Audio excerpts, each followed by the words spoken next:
Good morning, good afternoon, or good evening, everybody. Welcome back to my YouTube channel. In the last installment on the Missabe Western Railroad build, you will see me build benchwork and lay track for a small branch line wrapping around the helix in one corner of the railroad. For this week's video, I am going to continue where I left off there and add some scenery in that corner. So without further ado, let's just turn the camera around and get stuck into the video. In the last installment, I left this corner of the railroad with the benchwork and track finished, wired up and tested. For this installment, I'm going to be doing the scenery. As you can see, I'm starting here by filling in all the gaps with scraps of pink foam. The colour doesn't matter. Different home improvement stores sell different colour foam, but it's all exactly the same stuff.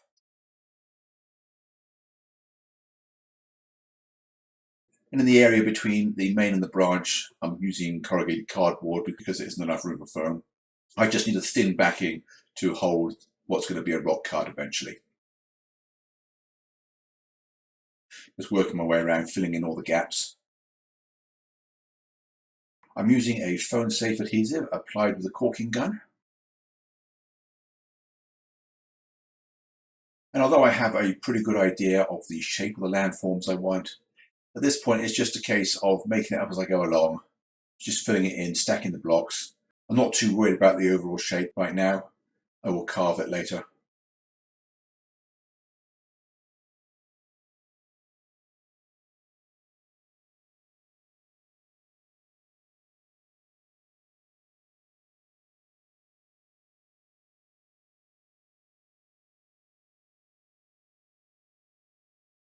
Just doing a bit of a clean up, sucking up all the dust. And now what I'm doing is filling in all the missing ties where I join the length of track together. The process is simply to thin down all the ties from the short offcuts of track that I have left over, so they will slide in under the rail joiners. Anyway, once I've done that, it's time to paint the track, and I'm using rattle cans. I start off with a red oxide primer, and then I come back and mist the main lines with black.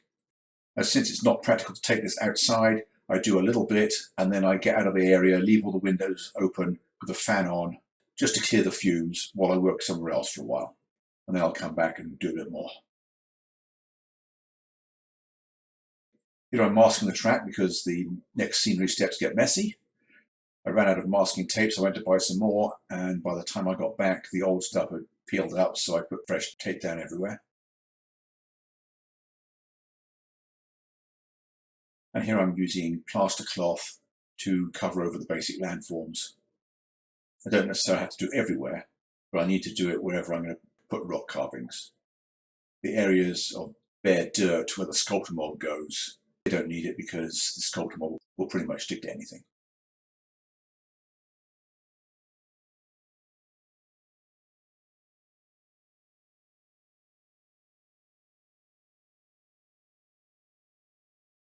Now I'm mixing up the first batch of plaster.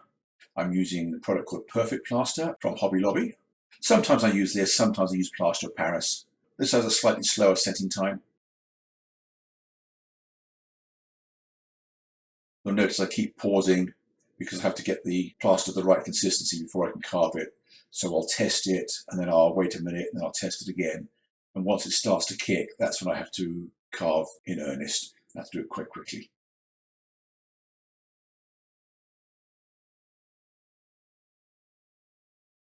And then once I've got it nearly done, you see I mix up the second batch of plaster. And then while I'm waiting for that to start setting up, I finish off carving the previous batch. And then I repeat that process a few times until I've covered all the rock carving areas. I'm using a variety of tools. I'm doing most of the carving with a set of cheap palette knives, also from Hobby Lobby, although you can get them even cheaper online if you have the time. And then I'm finishing off with a steak knife once the plaster gets a bit harder.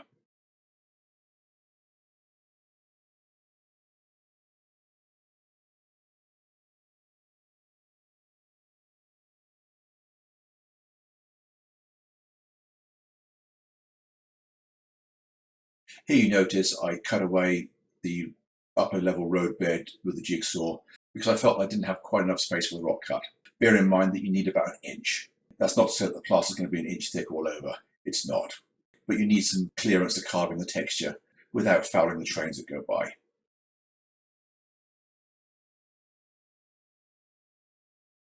So now once I'm happy with the clearance, it's back to carving.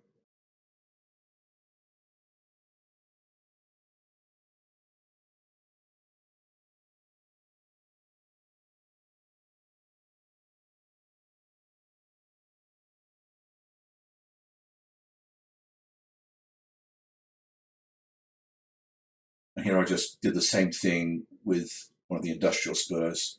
Just cut back the plywood there to give me more room to shape the scenery between the two tracks. And now I'm working on the removable section of scenery over those 4 switch machines. It took me 2 attempts to get this right.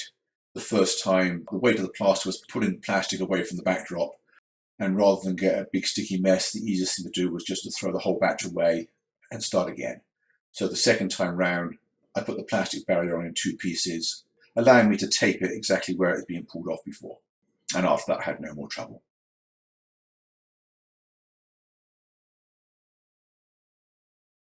So now I'm back to carving again.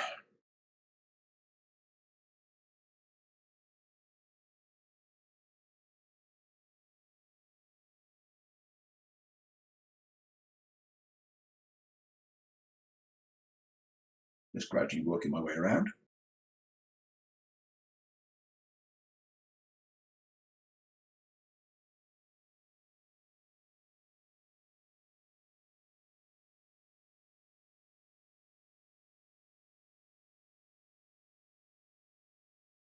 And you can see here I'm reshaping some of the landforms in the front.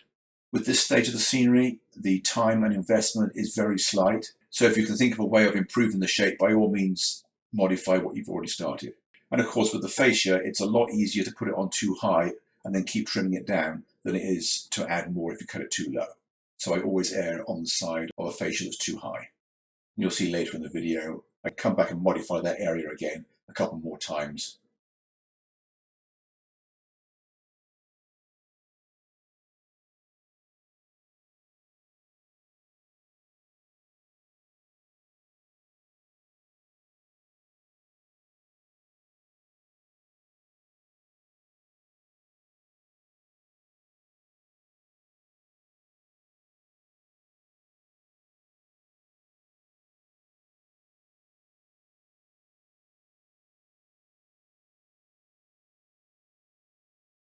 Now just vacuuming up all the debris. Well, not all of it. Most of it I pick up and I store it in a bucket, and I then colour it to use as talus in riverbeds.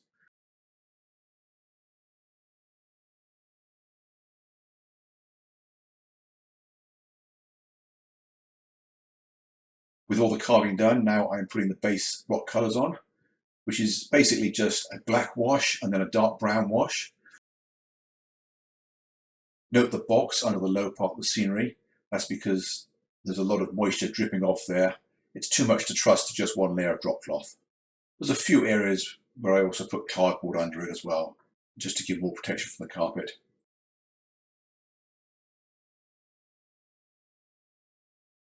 Now I'm taking a bit of a break from the scenery, painting the backdrop. I could have done that at any stage, but I had to wait for the customer to decide what colour he wanted. He wanted to get as close a match to the rest of the wall as he could, and we couldn't find the leftover paint. Anyway, I need 2 coats to cover the masonite properly.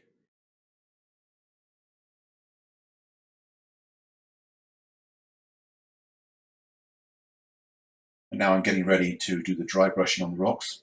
And with dry brushing, it's usually best to err on the light side because you can always come back and add to it. And here I did err. The first dry brush was way too light, so you'll see later on in the video I come back and redo it. But I didn't want to risk putting too much of the light colours on because then it would just look like painted rocks instead of natural rocks.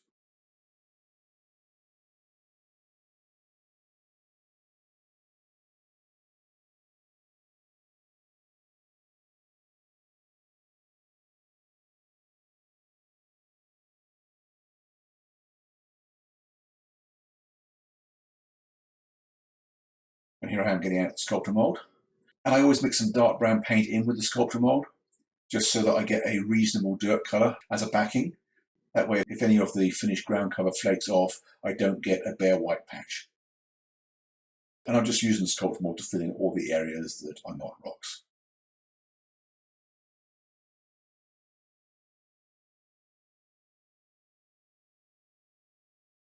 Then I just shape the next piece of fascia.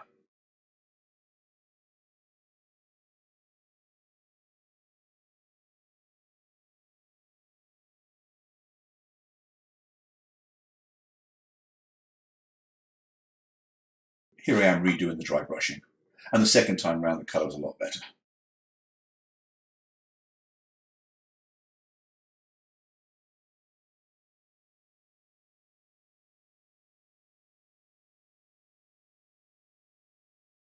Quickly spackled some more holes on the fascia that I hadn't done earlier. You saw me mix up some scenic cement, which is 1 part glue, 1 part alcohol, 3 parts water. And here I'm using real dirt from the client's backyard. This dirt here is a lot darker than any that I've used before. I think it might be too dark, really. I glue it down with full strength white glue. It was a bit damp, so it was clumping together, and I didn't have a strainer available. So I just put it on as it was, attempting to avoid the bigger chunks.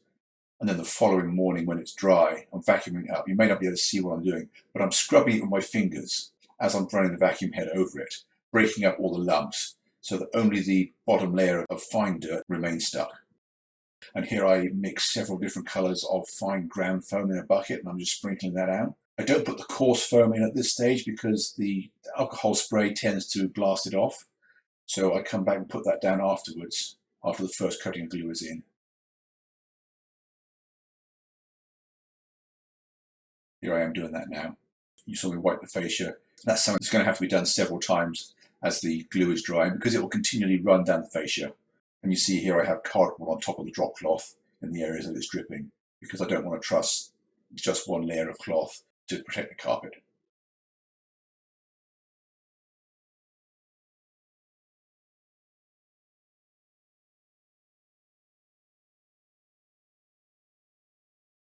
And now that I've finished making a mess on the fascia, it's time to take the switch machines back up again. If I had a colour for the fascia, I would be painting it beforehand, but the client's not quite sure on the colour yet. Now I'm scraping all the paint off the track and giving it a clean before vacuuming up all the debris.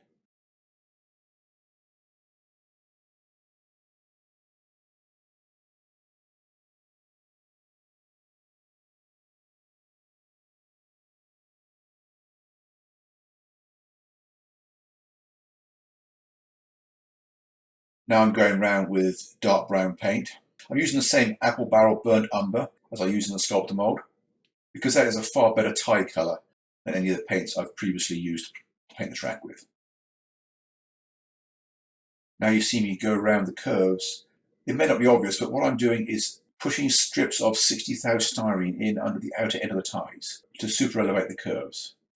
When I glued the mainline curves down, I only put glue on the inner end of the ties, allowing me to super elevate later. It's fairly easy to do, it just needs some advanced thought. And now I'm starting to plant the trees on the backdrop. You see I'm using a pack of paint stirrers to hold them in place because, especially in this location, they tend to push away from the backdrop and lean over forward. You may notice I'm also cutting them down to make them thinner because the back half of the trees would get in the way of the backdrop. And then the piece that I've cut off will eventually be used up to represent the undergrowth.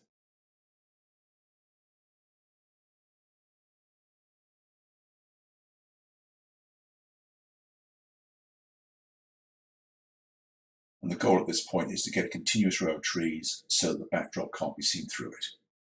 And then later I'll come back and I will make sure that you can't see any sky blue underneath the trees either.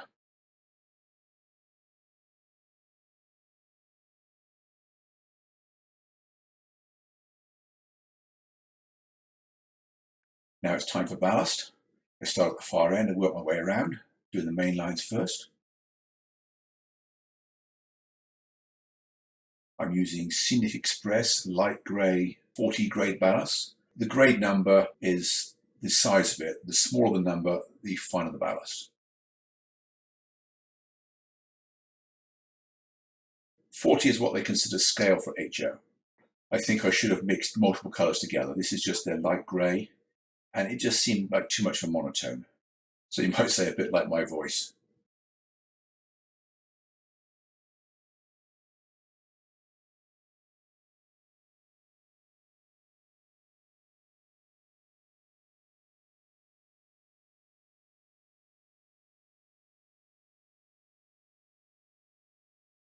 And once I'm happy with the shape of it, I soak it with an alcohol spray and then use a scenic cement to glue it down.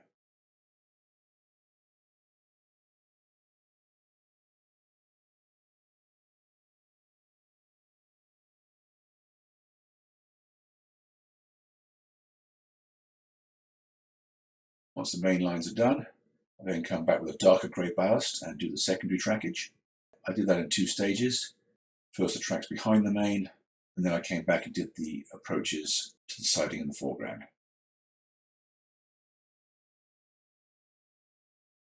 I've presented my ballasting techniques beforehand, so I won't describe it in detail here. And also, I'm most likely going to be presenting another ballasting video in the next couple of months, because I am working in conjunction with a gentleman from England to market a really neat ballasting tool. Anyway, more about that later.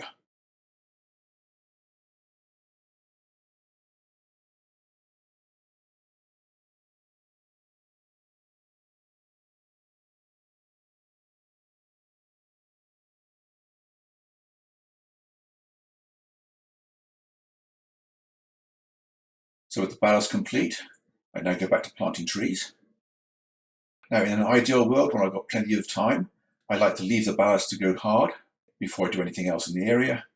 But here I didn't have the option of waiting another day, so I went straight to the trees. I just have to be careful not to touch the ballast and disturb it. I wanted a nice big clump of trees at that front corner, and then some smaller trees just off to the side of that and also along the front. I didn't put trees all the way along that front area because some of it will need to be left open for switching in, and I'm not quite sure what areas I need open yet. I will probably come back and add more trees later.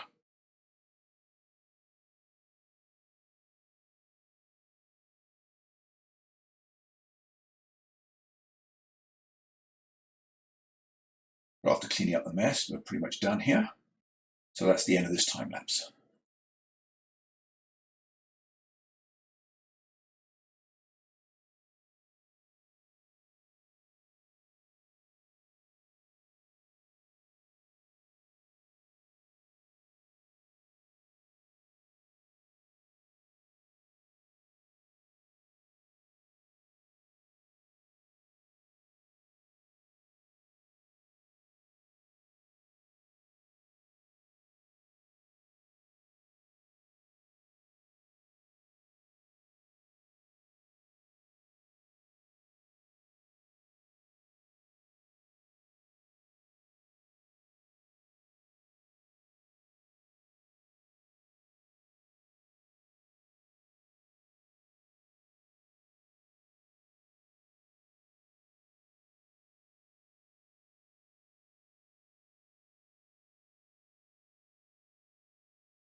Well, that's all for this week's video.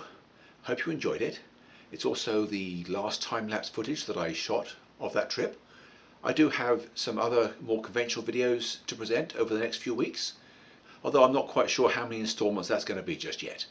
I still have to check through my video files and see what I have available. Well, anyway, I'm going to sign off here. I hope you enjoyed the show, and I hope to see you again next week. Thanks for watching, and bye for now.